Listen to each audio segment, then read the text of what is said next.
Welcome to the Dynamic Company Culture Spotlight podcast. I am David Lindsay, co-founder, lead educator, and speaker at Phantom Leap Education. At Phantom Leap Education, we believe people have so much more inside of them than they realize. And through our services, we help them become the best versions of themselves possible. Beyond the individual, we also believe that company culture is such a large part in creating a business that not only survives, but will thrive through the tough times, as we have all been through the last few years. So over the next 20 to 30 minutes, we'll be shining the spotlight on businesses that have achieved this and how you may be able to incorporate some of their ideas and philosophies into your business.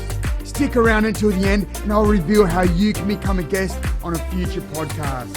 Now is the time to sit back, take down some notes and enjoy this episode of the Dynamic Company Culture Spotlight podcast. In today's episode, we have Adam Cole. Adam is a veteran from the Australian Air Force and now currently resides in New York. He's a project manager at New York Life Insurance Company. So Adam, welcome on board. Thanks, David. Great to be here with you today. Thank you very much. I'm excited for this because I've spoken to your cousin over here in Australia and he's given me some heads up on bits about you, but I'm sure that you have so much more to share with us. The first thing that I found out was that you're not just part of the Air Force, but you served in Iraq. So would you be able to tell us a little bit about that? For sure. I served in Iraq in 2003 and 2005, 2006. I was an intelligence officer in the Royal Australian Air Force, and it was very surreal. I first deployed in late July 2003, and the base I was on was one of Saddam's former palace compounds, very close to the airport in Baghdad. Yeah. And for a few months, most of the Australians lived in his actual palace compound building, which was quite surreal. So you work in that palace, finish work at the end of the day, and then there were, I think, about 60 or 70 of us who slept in one of his bedrooms upstairs. So it was very strange, very surreal, but it was a great experience. I got a lot from that deployment. I certainly worked for some great people, worked with some great people as well. And then I returned to Iraq in 2005. I was there for a month to cover for someone, and then back a couple of months later for 6 months. So I really enjoyed my time there. 6 months in the UAE as well. So great experiences, those deployments. Yeah, so you would have seen a whole heap of both the best and also the worst side of humanity, I have no doubt. And during that deployment as well, no doubt morale would have been good and it would have been low. How did you find that you and the people around you raise the morale of your buddy, like raise the culture there? To raise morale was at times very easy because you went straight to that good old Aussie sense of humour, that dry sense of humour that we're renowned for. And towards the end of the deployment, you're particularly tired. You've worked some incredibly long hours for months on ends. There's no weekends off. There's no real chance for a respite apart from a 2-week break we get. But when you get towards the end and you've given everything to that deployment, I found that a lot of people became quite funny because it was just. Well, I guess it's almost like you have to. Yeah, absolutely. Yeah. As you either laugh or you cry. Yeah, that's true. That's true. But yeah, the humour comes out, and some very funny things occur at times. But, you have to do it. Yeah, so it's sort of like, well, we were talking before this about my background in sport and your background in the Air Force and how what I do, I love the mindset of it. And we spoke briefly about there are some similarities between sports and between the Air Force and all sort of Army personnel, how you have that end goal and as a team, you strive towards it. So how did you find that going from the Air Force to civilian life? I would say it wasn't as difficult as I expected in terms of that mental transition. Finding a job here was extremely difficult, but I still had that mission-focused mindset that I had when I was in the military. I knew what the end objective was, and I knew what steps I had to take to achieve that objective. And I had to continually remind myself, this is what you're going to achieve. This is what you need to do. And I need to remind myself as well, this is difficult, but you need to keep going. You need to continue to push yourself to get to that end goal. And it was those things that mindset I had from the military that certainly served me well. When I was here, people think it's a glamorous life here, and some of it is very surreal, but it can be challenging as well. But you just have to keep going. Yeah, and you mentioned a couple of points there, which I think is fantastic. Keeping the end in mind, keeping that end goal, keeping in the armed forces, is it the objective? Keeping the objective front of mind so that you know that this battle is for that end goal. Absolutely. And your objective may not be one that in a kinetic sense where you're trying to destroy something, but it could also be, you're trying to complete a project on time, on budget. You're trying to develop people to bring out their absolute best, and certainly I had experience with that in my career. You're trying to make sure that the mission of the unit that you're in is achieved and that it contributes to the overall defence of the nation. But you have to have that mission mindset all the time in order to continue to strive forward. Yeah, and you see that works now in life beyond the Air Force as well. You find that important? Yeah, absolutely.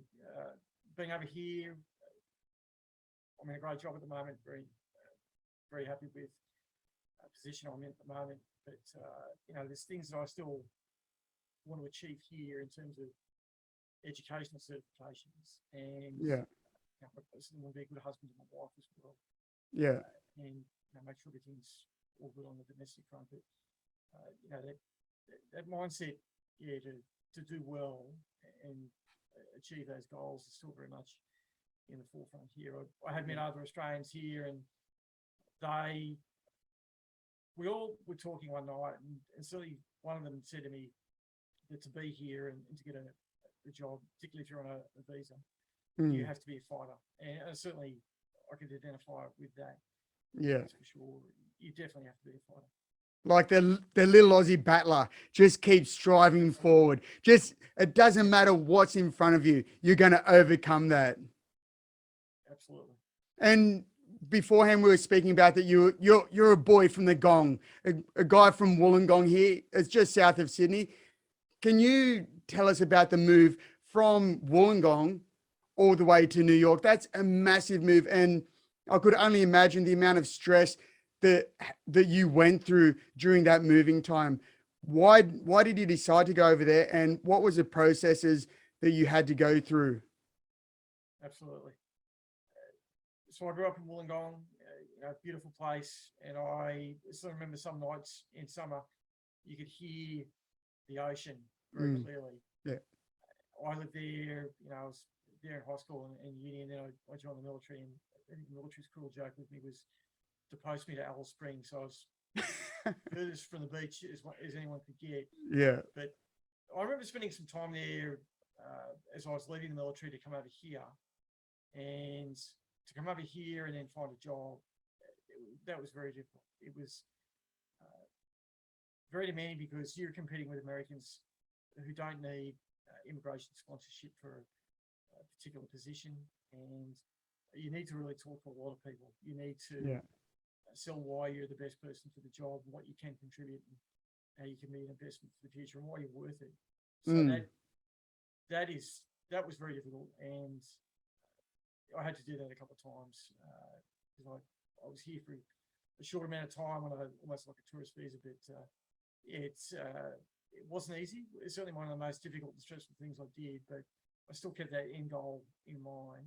Yeah. And didn't give up on that end goal as well, because fiance and now wife certainly depended upon me to, come back here and make sure we had a normal family life.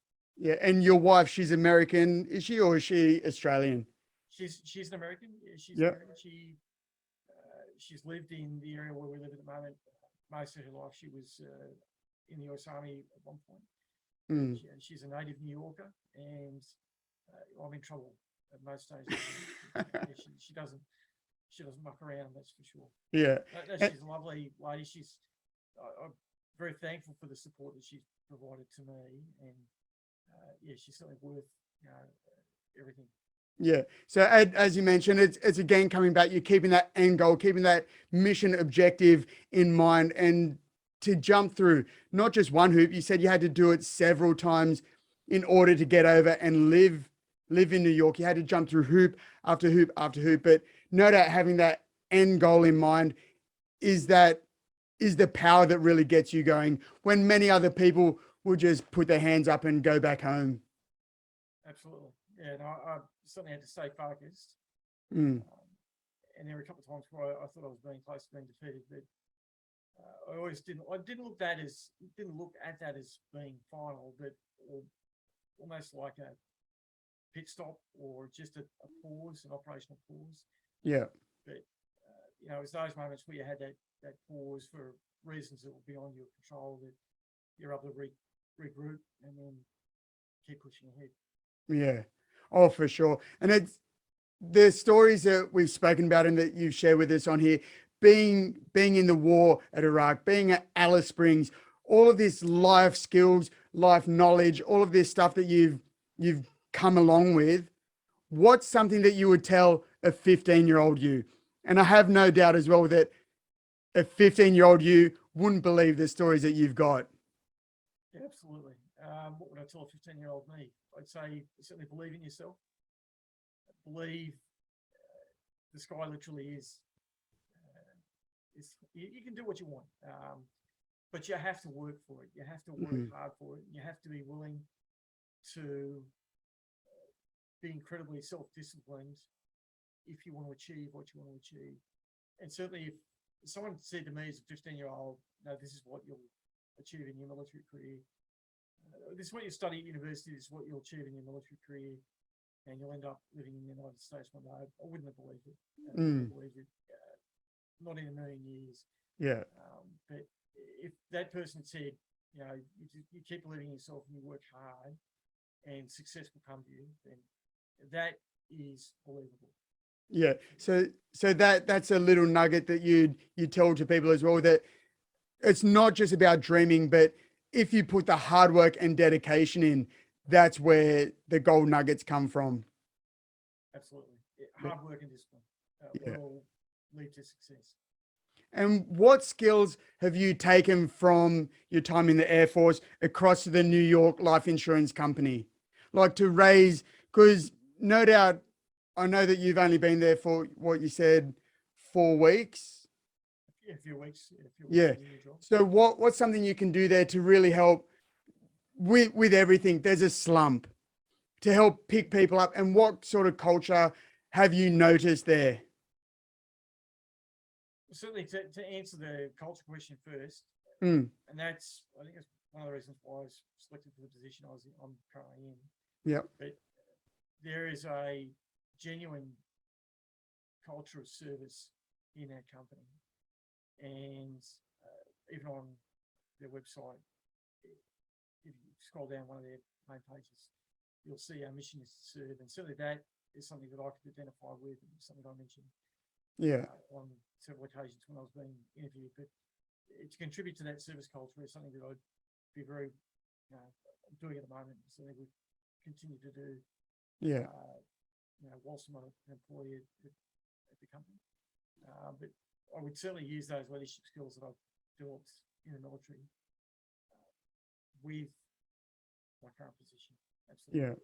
In terms of working together with a team from many different parts of the division that I'm a member of at the moment, and working with our clients as well, in order so that we all, the company and the client, achieves the objective for the project that we're trying to achieve.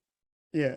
And again, it circled back to keeping that objective there, have the whole team working towards that final objective. And you spoke about the leadership, the skills that you learned while you're in the Air Force as well. And I know that you've been in Toastmasters for a long time. So no doubt in that you would have learned some leadership skills and certain skills that you've taken with you on life. Absolutely. So what sort of skills have you personally found from Toastmasters that has really helped get you to where you are now? For sure.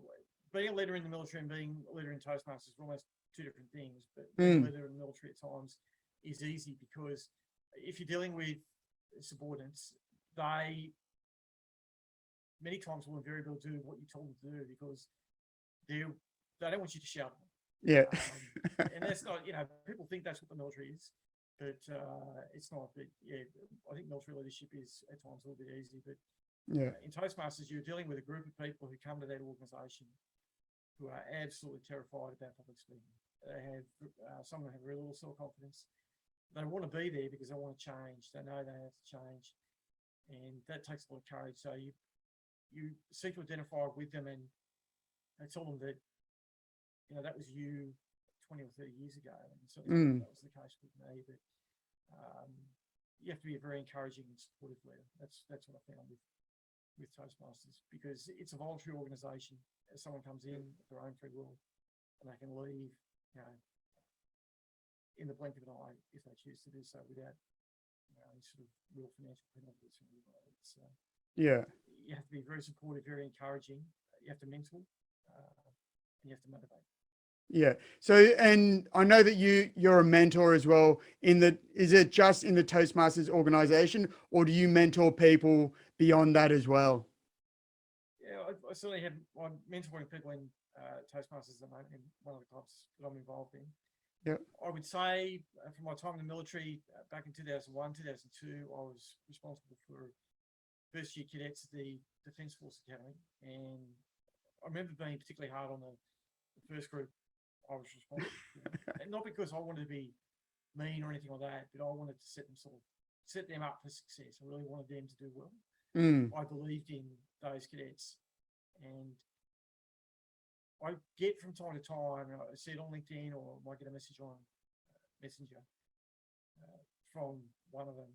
And certainly the messages I saw on LinkedIn recently to a particular post, thank you for setting us up for success, for putting us on the right path and giving us the start that we needed. That was great to read.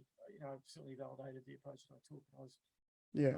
I'm very, very happy to see someone, very proud to see someone doing extremely well in their careers inside the military and outside the military. There's half of them have left the military to go into great careers in enterprise, and it's great to see that as well. Yeah, and well, you said that was what 20, 21 years ago, and they're still coming back to comment on that. Yep. So that has to be something that really warms you up and go, man, I did make a difference. I changed that person's life. It is wonderful to see.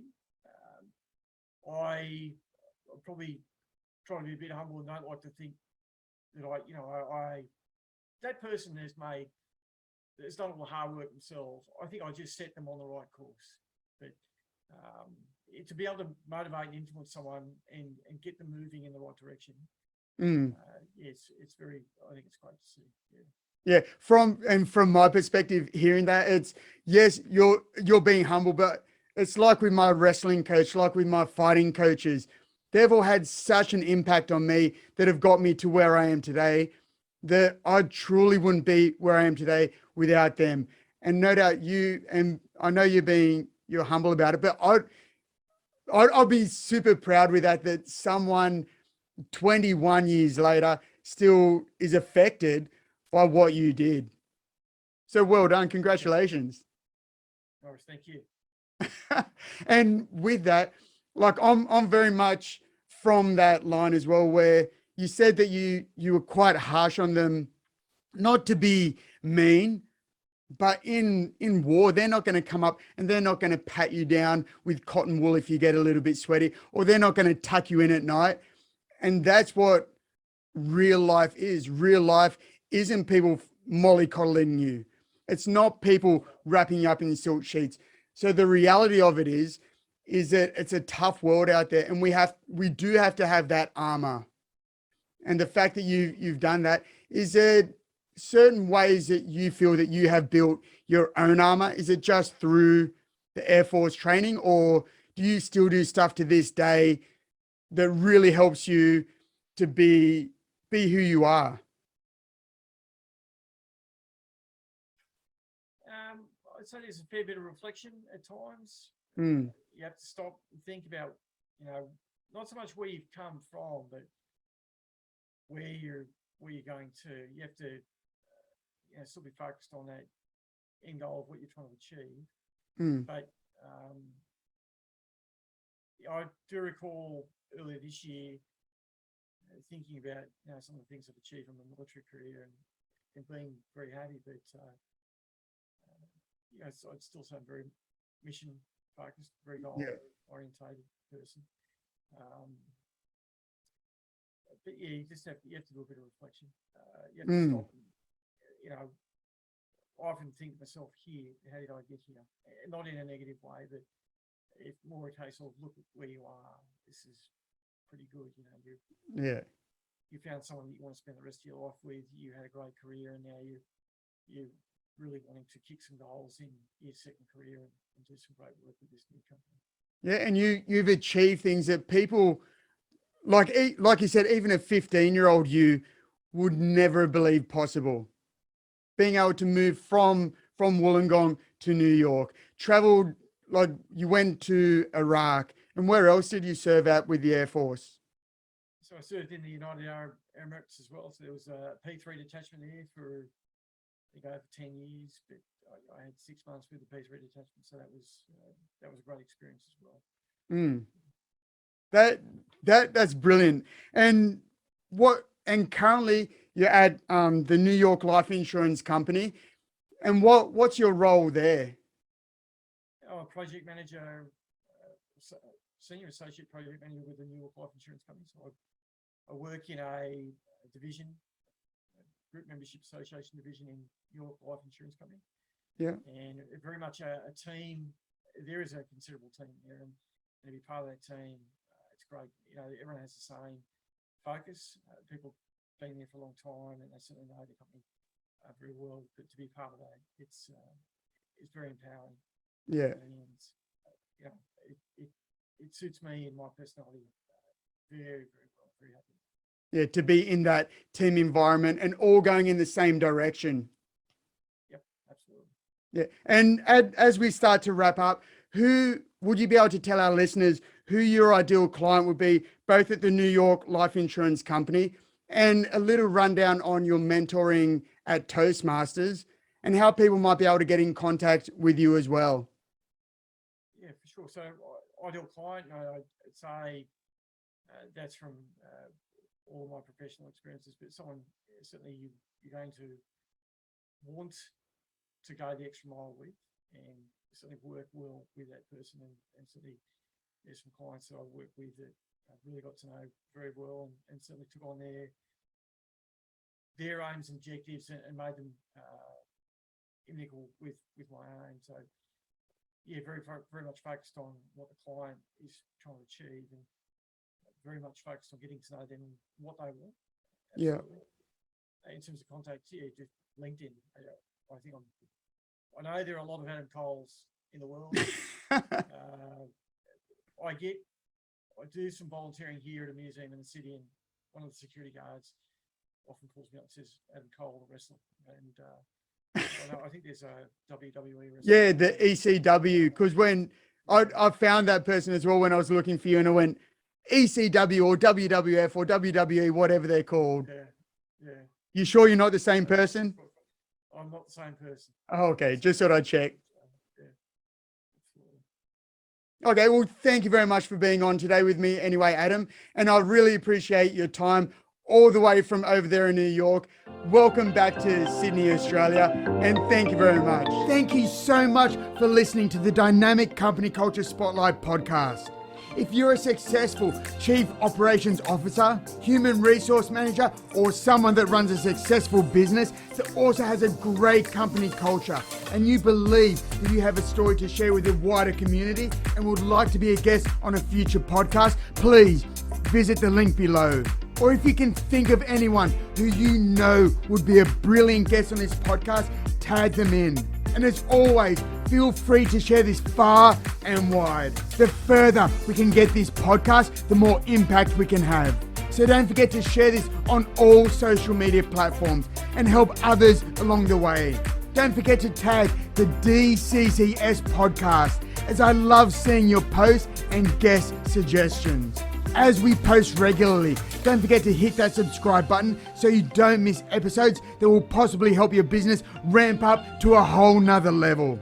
Your ratings and reviews go a long way to helping us get recognized and to promote the show, and they mean a lot to my team and I.